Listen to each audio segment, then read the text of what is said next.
Hey guys, just finished watching Arrow season 3, episode 4, The Magician. I'm really not sure why it's really called The Magician, based off the title. It really doesn't. I mean, they call Malcolm Merlin the Magician, but really, I really don't see the connection there to the magician. I mean, yeah, he came back from the dead, sort of. He you know and he's and he's hiding all over the place, um without everyone knowing and all that.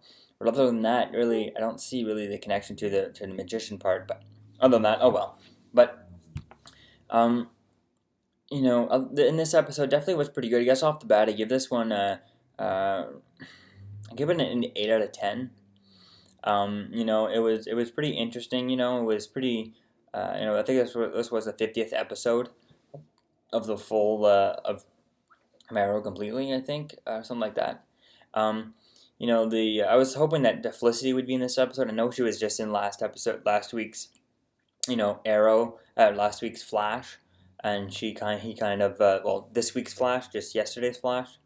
Um, which and then Now that I think of it, just the ending of the Flash, she takes off on she heads back to Starling City on the train. Why didn't he just pick her up and run her there? I know, I guess maybe he can't do that just yet because his normal clothes are still just burning up.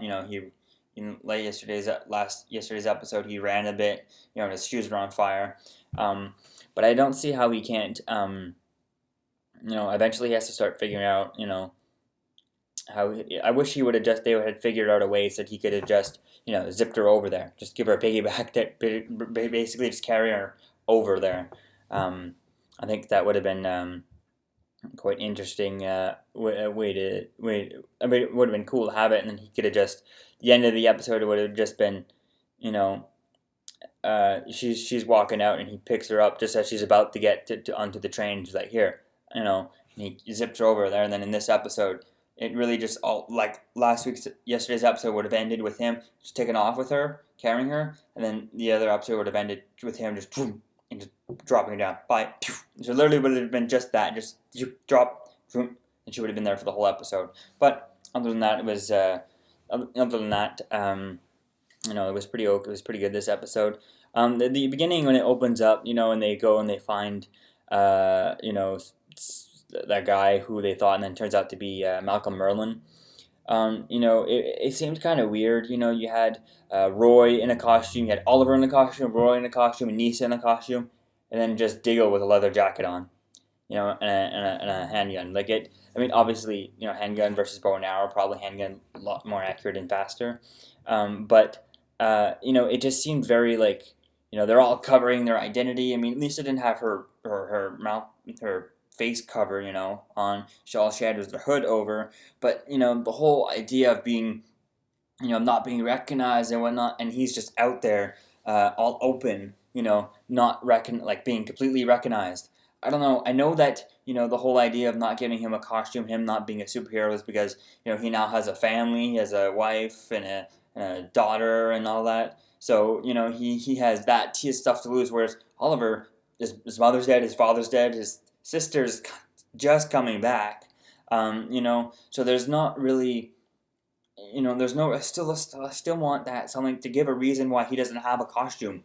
It's not enough, to say that, oh, he has a family and whatnot like that. I mean, yeah, that's there too, but you know then why is he going on these dangerous missions if he's not you know if he like, why is he going on these missions with them, if he doesn't have a costume, you know what I mean? Like, he has no way of protecting himself. Like, all they have to do is, oh, you're connected with the arrow, and then take out his family, you know what I mean? Yeah, his wife is also part of, it was in the Suicide Squad type thing, and she was part of Argus, and she's got some training and whatnot, but still, you know what I mean? And if anyone just wanted to get at Oliver, they could get at him through Diggle, because he doesn't hide his fact that he really works.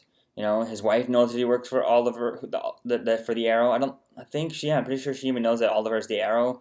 Um, the whole, just that whole thing, just it doesn't.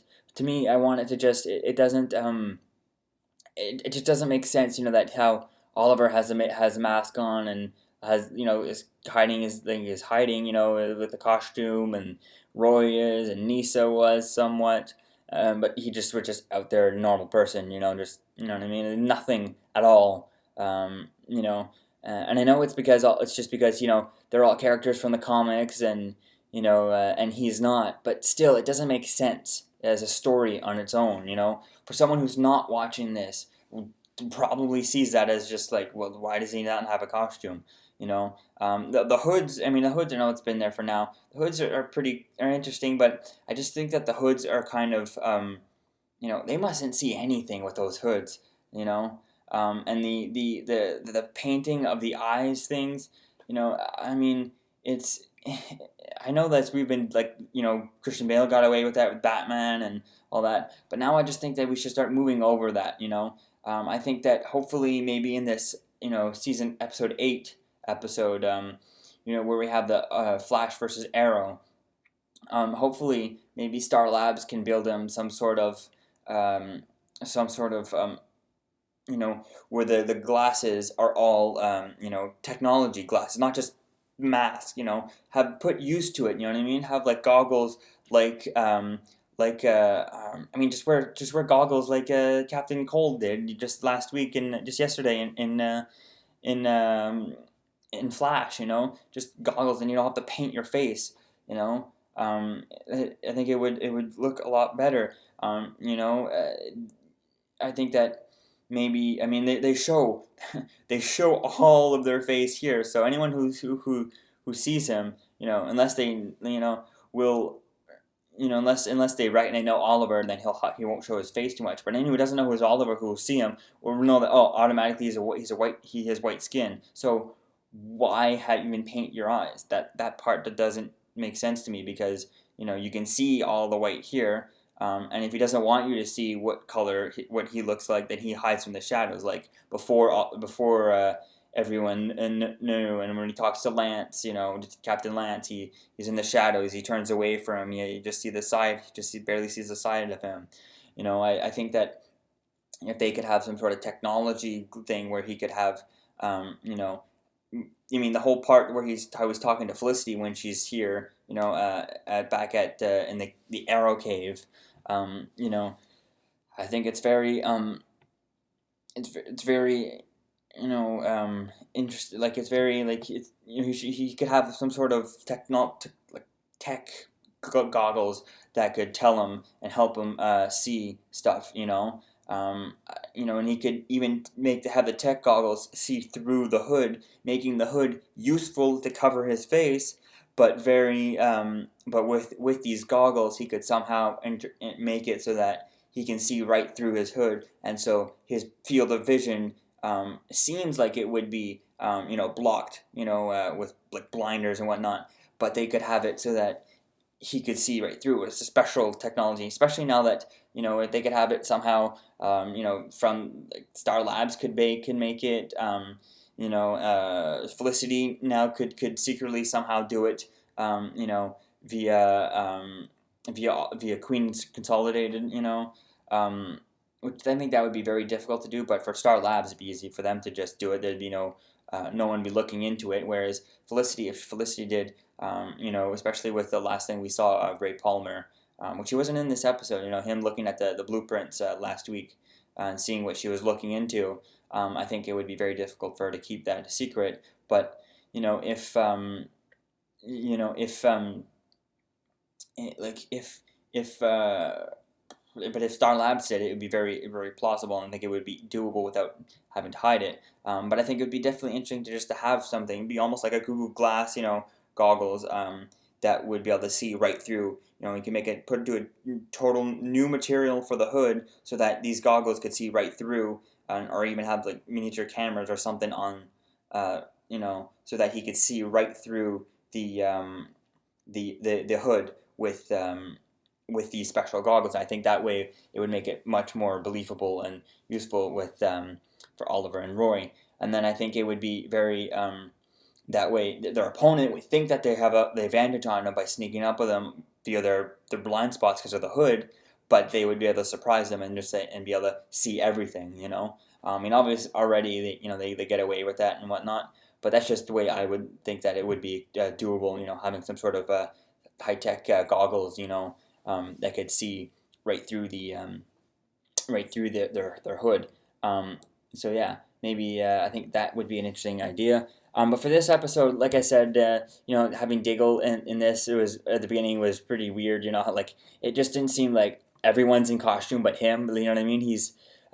Malcolm was the only person really there. But if he had all kinds of other people there, or if they were in a different location, everyone would have saw him.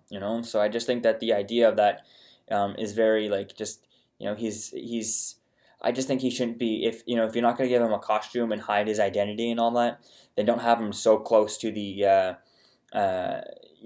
so right in the middle of where people can say, oh, he's part of the hood. Have him as like the backup guy from afar. Give him a sniper and a sniper rifle and just go be like the guy who takes out people from afar. So he's in the shadows, hidden, doesn't need a costume, but he has a sniper that he can get from afar, stuff at last minute stuff. I think that would have been that would be much more believable and would make sense that okay, he's just sniping people from afar. No one will know who it is, who's sniping or who not, keeping his identity safe, keeping his family and his wife and daughter safe. I think that would be the way to do it. But other than that, in this episode, it was all really good.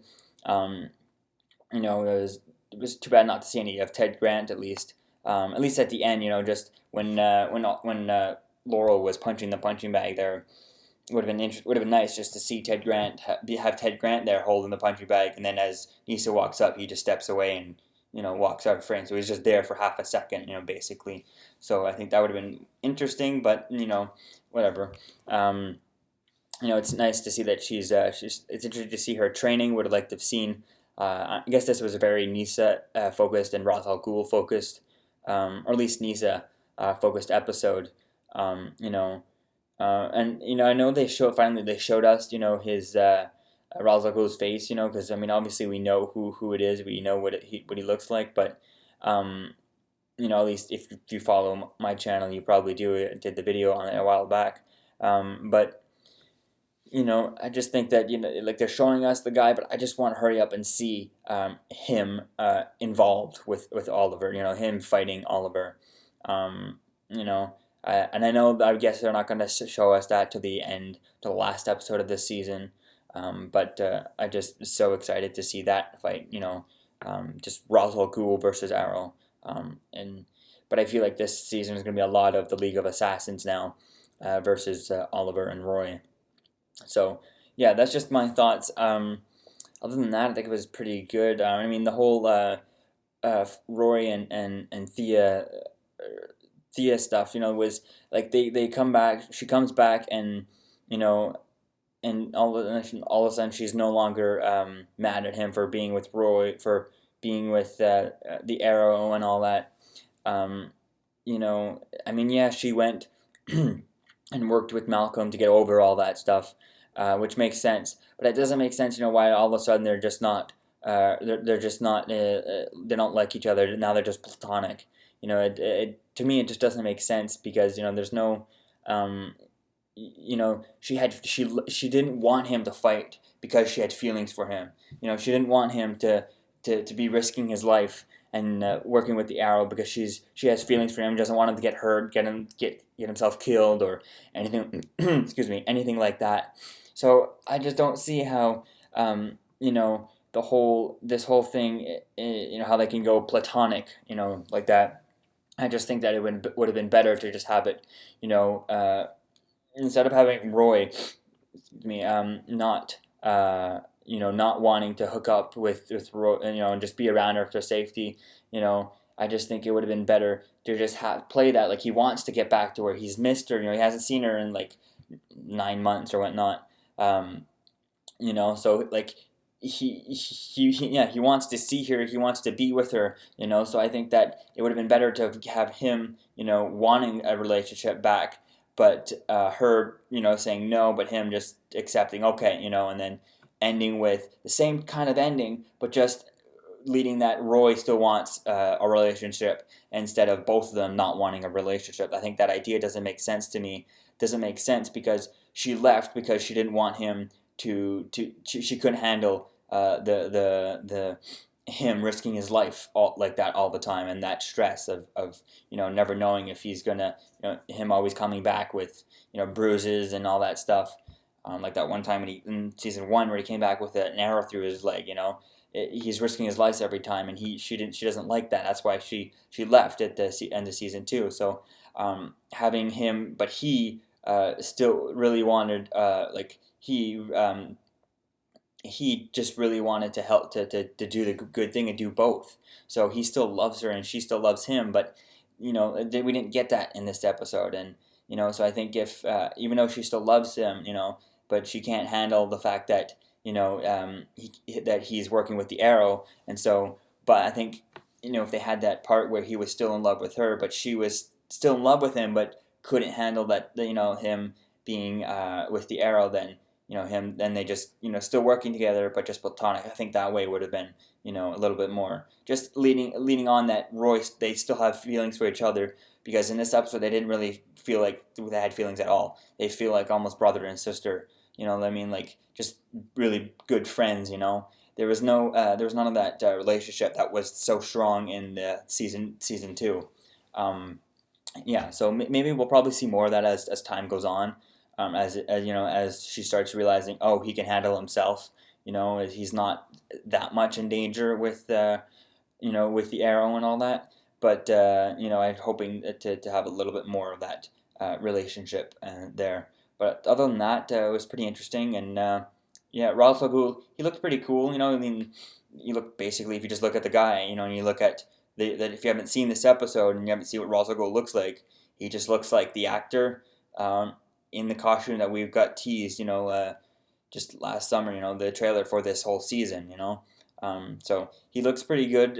Hopefully we'll see a little bit more as time goes on, but maybe eventually he'll grow that, the beard a little bit more white and whatnot into him, unless they want to use the character for indefinite, and then he'll slowly, start off with young Ra's al Ghul and go to older Ra's al Ghul. I think it'll definitely be interesting to see as time goes on how they'll play that. So yeah, let me know what you think. Do you agree with me? Do you not agree with me? Do you want the relationship with Thor with Roy and Thea to be in there? Let me know what you think in the comments below, guys. Peace out.